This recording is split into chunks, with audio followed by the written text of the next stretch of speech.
Everybody. Good to see everybody. Um, yeah, quick turnaround. Game 2 of Big Ten play uh, against a very, very underrated and very, very good Iowa Hawkeye team. Coming off of Rutgers, I thought it was our best performance on both sides of the ball. Obviously, the defensive numbers I thought were a little bit skewed, but I thought we did a pretty solid job there. And then offensively, I love the way we played, the assists, the efficiency, the turnovers were down. And, I really thought we had the opportunity to kind of step on them and put the game out of reach. It's something we have not been doing. And I thought we were able to do that, but we didn't spend a lot of time talking about that game. We kind of moved on from that right into to Iowa. Iowa's really good. This is a much different Iowa team than any of us are used to seeing. Obviously, a Luka Garza dominated team in the past with really good wings and Frederick and Wieskamp. Now this team is different. This is as athletic a team as there is in the Big Ten. This team is, Bohannon is still there. Seems like he's been there for forever. And again, he hasn't changed. He's still the Big Ten's all-time leading three-point shooter for a reason.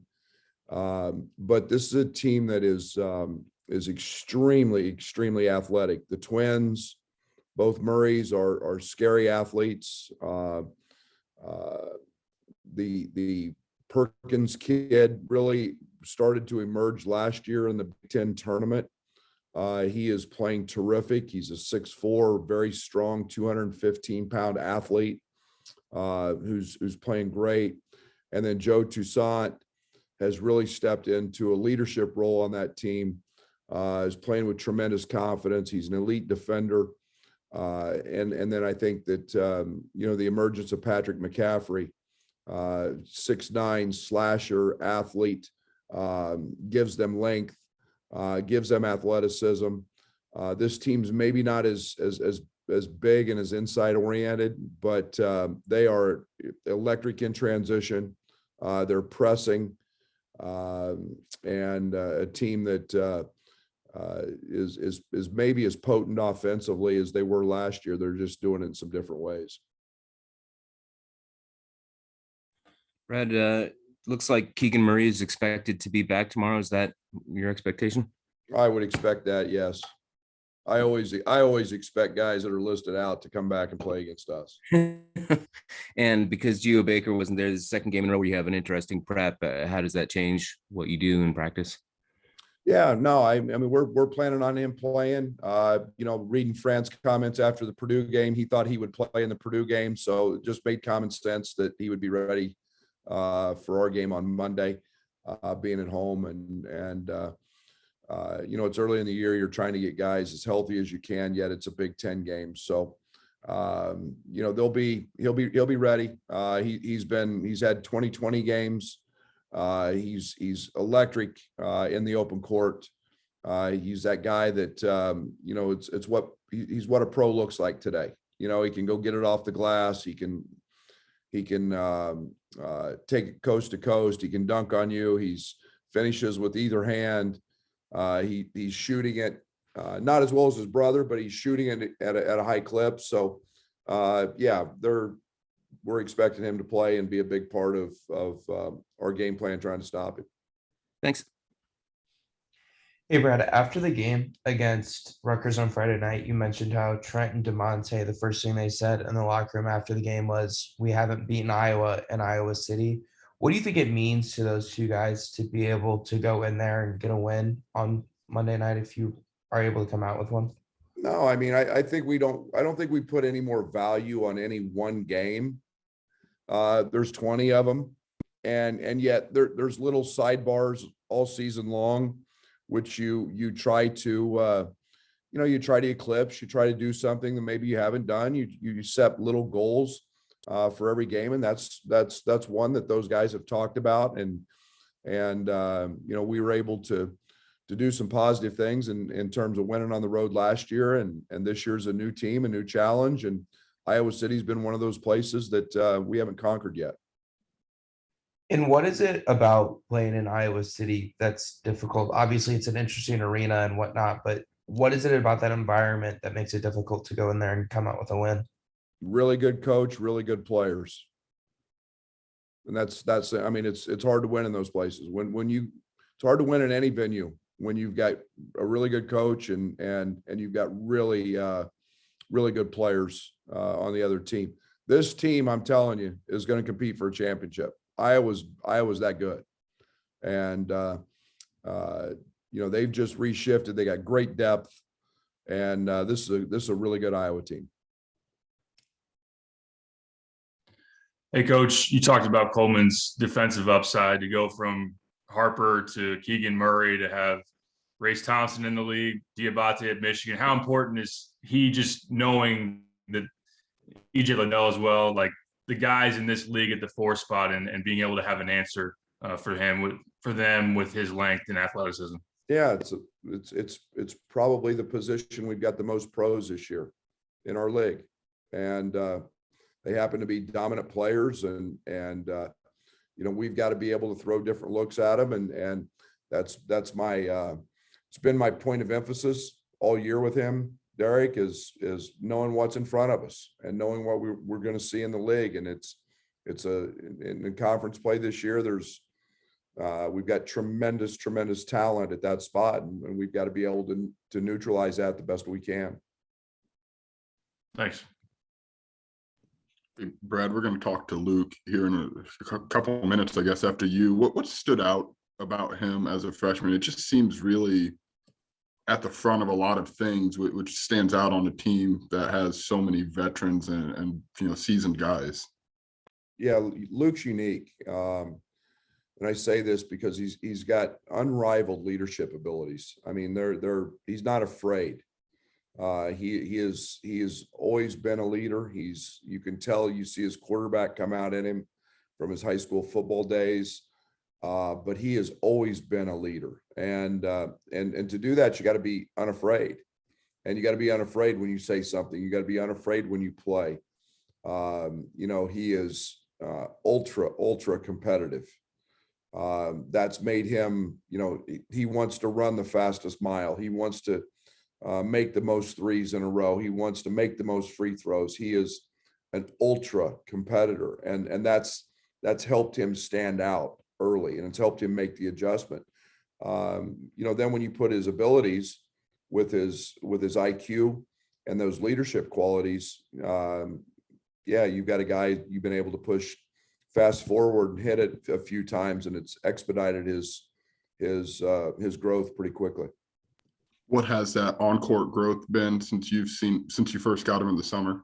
Yeah, just like anybody else, like any other freshman, trying to figure out who you can guard and how to guard and how physical it is. And maybe some of the shots you get offensively in high school, you don't get now, but most of his growth has been on the defensive end. He's shown he's a capable scorer and shooter.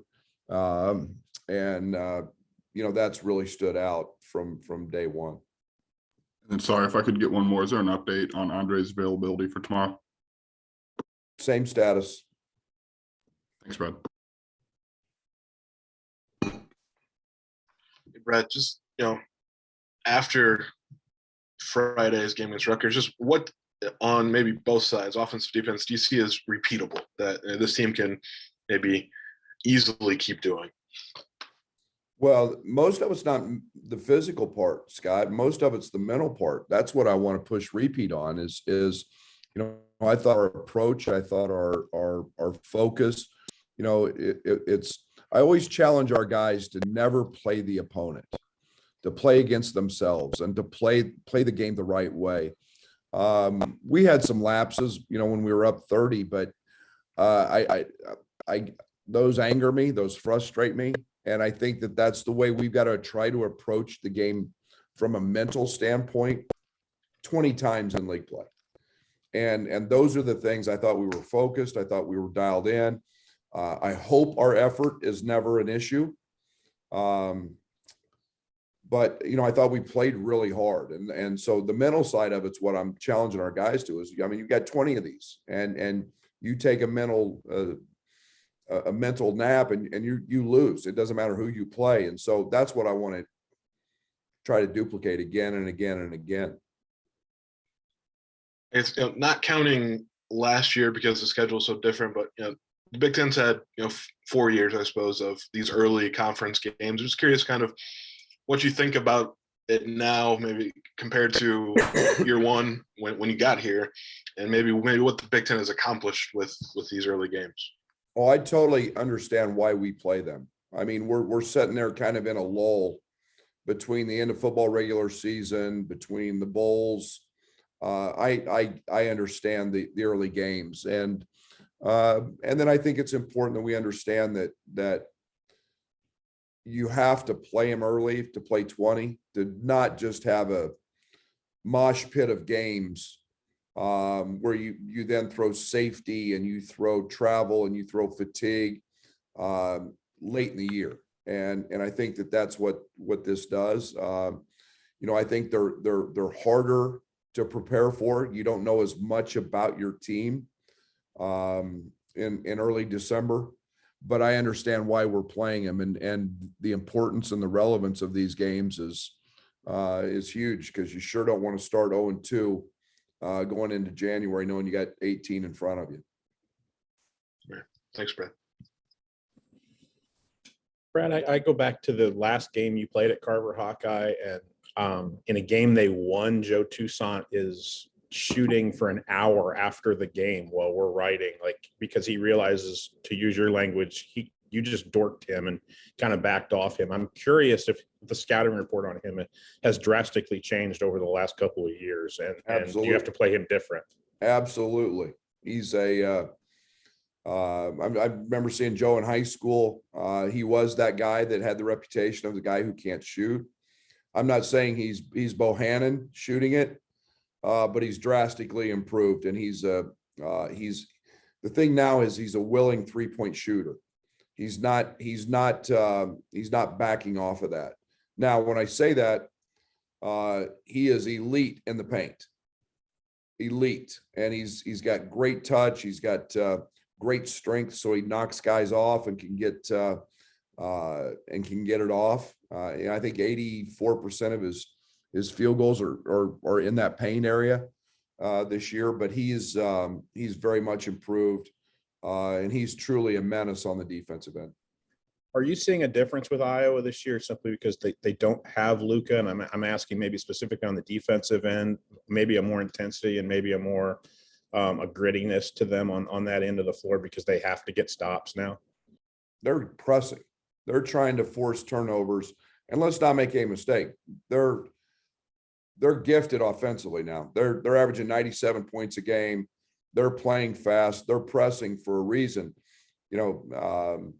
Do they have a great interior presence? Big Kid's pretty good. They can throw some guys at you. They're doubling constantly in the post, but their strength is that press and then what they do on the offensive end, because they've got a ton of weapons on the offensive end. And it's amazing they lose 2 pros and another transfer. And in a lot of ways, I think this team's better offensively. Thanks, Brad. Hey, Brad, kind of expanding on that a little bit. You called Iowa underrated and you called them a contender. I think people, when Garza graduated, thought maybe they wouldn't be a contender. How impressed are you by what Fran's done with this kind of transformation on the fly from Garza ball to explosive athletic ball? I think the one thing I've always appreciated about Fran and his staff, they do an incredible job of evaluating and playing to their strengths, and their strengths lie on the offensive end. And I mean, you're talking about now development. I mean, Luka Garza was a backup on his AAU team, now National Player of the Year. you know, I think Murray's only other offer may have been Western Illinois. And now he's going to be a lottery pick. So it's a style, it's a system, the ability to evaluate to their system and style. It's very impressive. And then he's done it by building depth. And, you know, Toussaint was a guy that, you know, as a freshman was just okay. And now all of a sudden, you know, he's stayed the process and he's grown and he's become a really a good player. We saw the emergence of Perkins last year. You know, now all of a sudden that guy's leading them and scoring, you know, in their last ball game. And, you know, both of his sons are good players. So it's been a very impressive job of evaluating and filling to their system and what they do. And, you know, it's my hat's off. They do a great job. Coach Weber, Bruce Weber used to always say he liked to recruit football players. And you brought up Goody's quarterback background. Do you have stories of quarterbacks you've recruited? Or, I mean, that leadership at such a young age at a quarterback is special. It really is kind of a neat trait, isn't it? Yeah, it's unique today because nobody plays two sports anymore. You know, we've become so individualized. I mean, kids in the 5th grade are, you know, selecting one sport they play. So it gets harder and harder to find them. I've always been a big advocate of play them all. And, you know, we become so specialized. It's really hard to find guys like that anymore. But, you know, Luke has got a grit. He's got an intelligence. So I call it a lack of fear. You know, he took a shot the other night that I wasn't ultimately pleased with because it was really quick in the clock, but it's a shot he makes and he's not afraid to take it. And, you know, that's going to play really well for him and for the rest of his career. Thank you. Brad, apart from Bello, what's the injury and illness status for the guys who've been out or been sick? Getting closer. So we've got active participants in practice now, so that's good. But to say we're all you know, back to 100%, we're probably like everybody else in the country, Rob, that's got a few lingering things. So, but we got active guys in practice again. And Trent specifically? Trent's back in practice, and you know, Trent's going to gut up and play through anything. So to say he's 100%, he's gaining ground on that, but you know, he'll be good for 35 minutes tomorrow. Okay, thanks. I guess as a follow-up to that, I mean, I know you had, you know, the one practice last Saturday that you basically just kind of wiped out, but over the last 2 weeks, how different have your practices looked? Maybe not being able to have everybody or do all that you want or needed to do. Yeah, again, it's the thing I struggle with is it's November and early December. It's get better time. And so, you know, some of those years in the years past, we could really grind on guys and get better and dive into certain things and have, you know, practices where we stressed them. And we're getting there. We had a couple of those last week before the Rutgers game. Yet, you know, you can't cut off your hand to spite your face. You know, you got to be able to go try to win a game. So we're trying to manage that the best we can, Scott. Thank you. Coach, your last couple of opponents haven't been forcing turnovers a whole lot defensively. To go back to facing a more aggressive style, a pressing style, are you more confident in being able to handle that maybe than you were 2 weeks ago? Yeah, and we'll find out. But yeah, you know, it's crazy. Our turnovers, even when we faced teams that pressed us, weren't against the press. Or, you know, we went the whole game against Marquette, never turned it over against press. Our turnovers just came in the half court and lack of execution and illegal screens and travels and you know, half court things. It's not where we were throwing the ball to the other team. And so I love this team because we can pass it. And, I think that we've seen a lot of pressure. We haven't seen, maybe 40 minutes of it like Iowa's going to play it. But again, I think it's something that we're comfortable with. And I think we're settling in the half court a little bit. Thank you. That everything for Coach? Thank you. Okay, stand by. I'm gonna transition locations and we'll get going with Luke.